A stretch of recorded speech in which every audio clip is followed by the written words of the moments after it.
Britain declared war on Germany on August the 4th, 1914.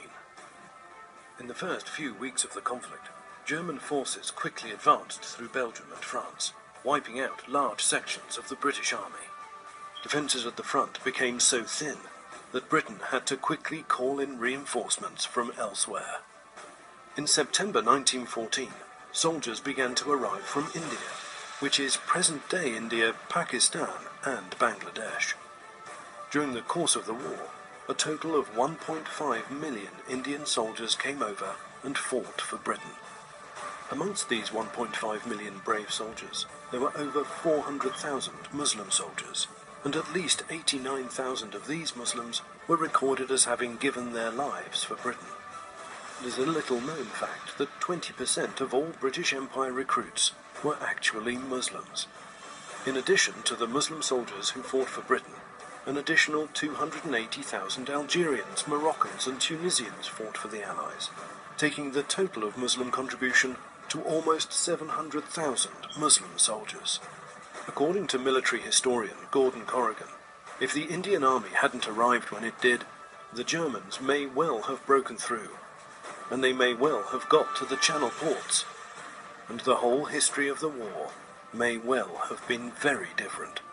Some of these Muslim soldiers were awarded the highest military decoration, the Victoria Cross, awarded for valour in the face of the enemy.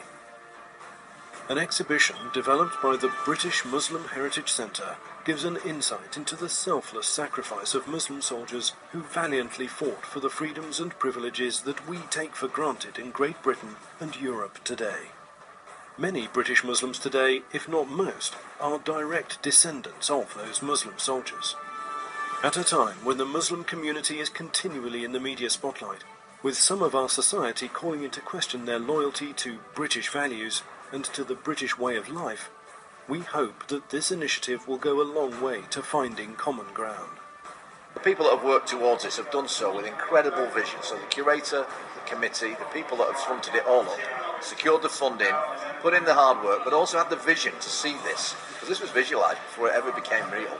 And I think that's fantastic.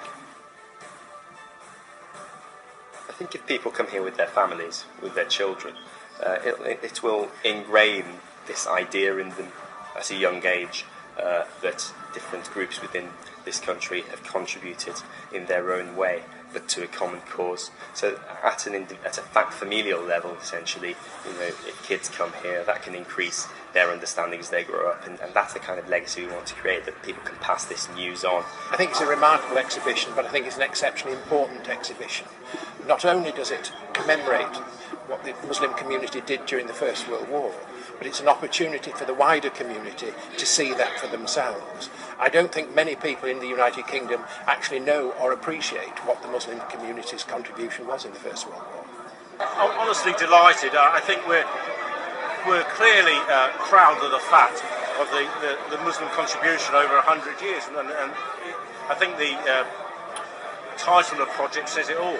It's absolutely critical that we inform everyone of the importance of the Muslim contributions to the armed forces in general. These are the stories of the forgotten peoples, and people like Khuda Dad Khan, who had a Victoria Cross 100 years back, and there are many other remarkable stories. And I think that's in fact, these people need to be remembered all the time, that yes, they are the people who made sacrifices, and that's why we are in a free society today. Complete with a virtual library, lesson plans and a toolkit for schools, this exhibition is the first long-term exhibition of its kind. The hope is that this exhibition will provide a stimulating platform from which to discuss and celebrate Muslim identity, belonging and contribution, not only to the region, but to the United Kingdom as a whole. We're open to the public 7 days a week.